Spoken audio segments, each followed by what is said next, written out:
Okay.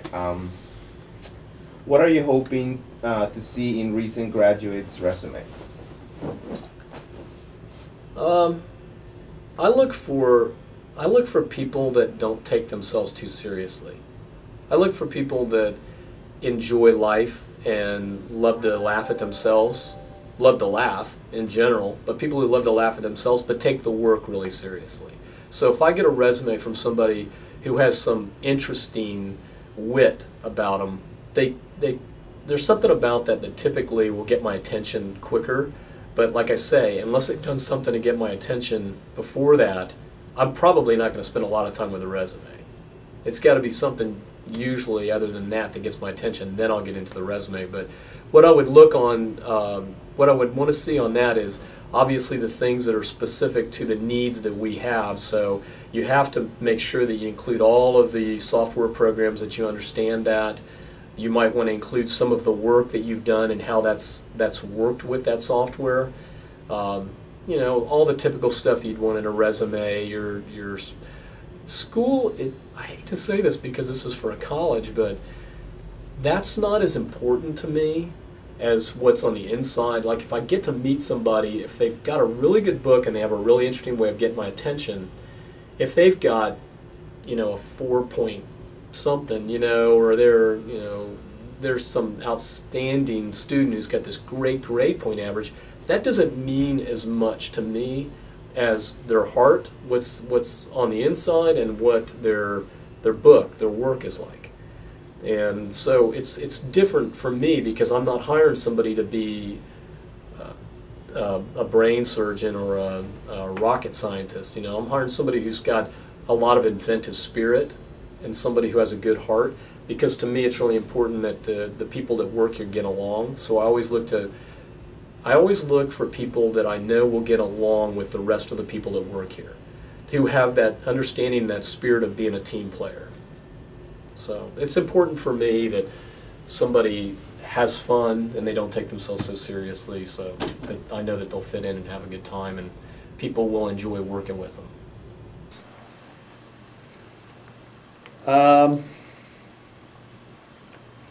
In their resumes. Personally, I usually throw all the ones out that aren't well designed and well typeset. Bad typography sticks out like a sore thumb when you're doing a creative resume. You know, misspellings, lack of care. But even the way that people, I mean, you know, and my experience too, a lot of designers, when they're writing a resume, don't pay as much attention maybe as they should to things like grammar and just how,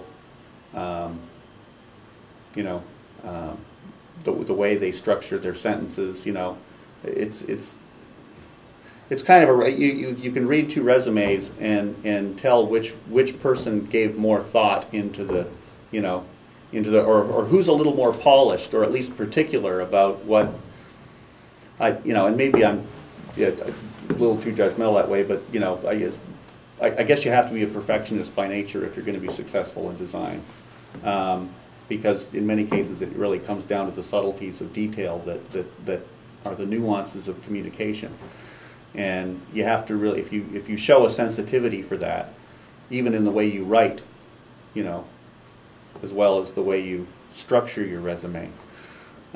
Because as a new student, you know, what's on your resume is probably not going to be that impressive. You may have done a great internship with somebody, you may, but it's how you talk about yourself, you know, and your skills, and the fact that you recognize what your skills are, you know, that really, I think, for a starting designer, you know, is important.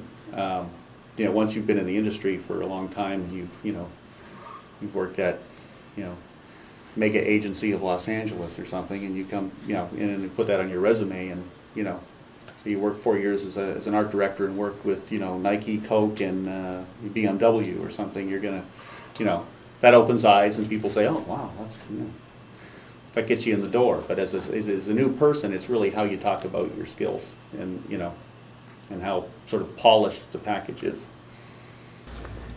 I'd like to see some kind of professional experience even if it's just doing a job for the graphic design group at Valencia, you know, to show that they've worked with clients, that they're serious about pursuing their career.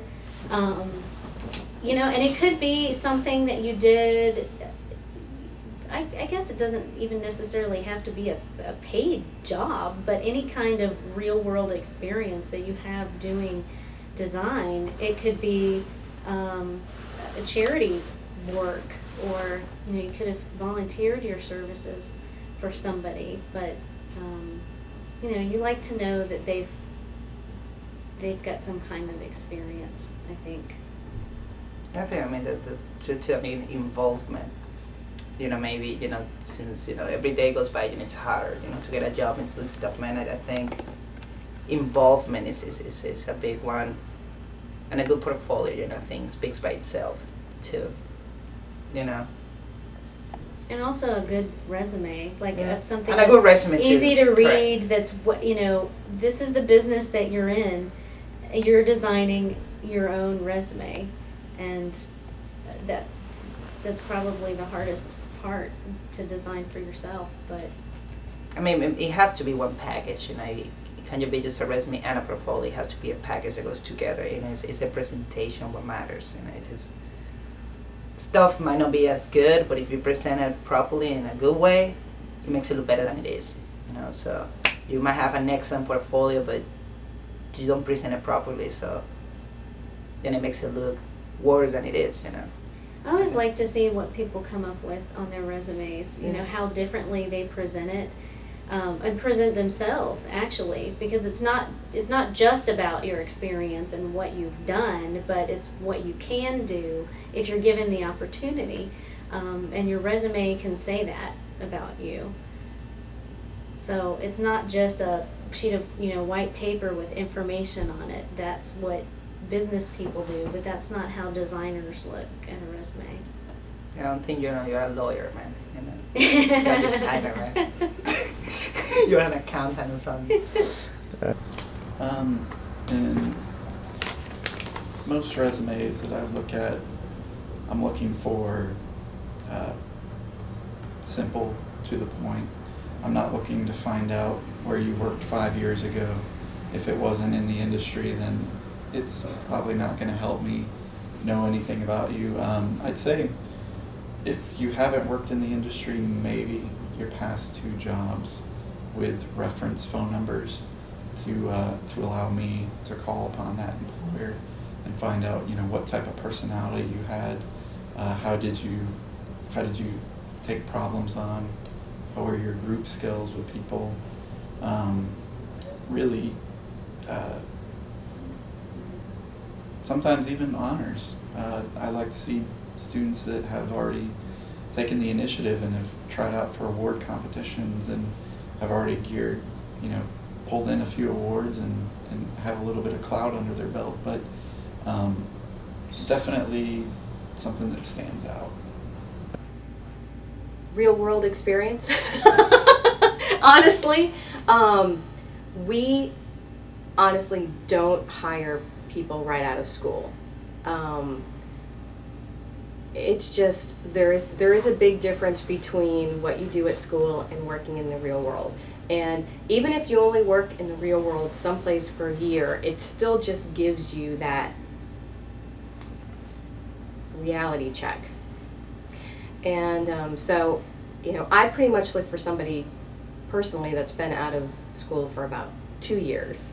And especially if it's somebody that we're going to consider hiring on permanently through AQuinn, if it's something temporary, depending on the scope of the job, you know, maybe a year or 2, or up to, I mean, because depending on who's on vacation or what the project is or what we're doing, the different skill levels.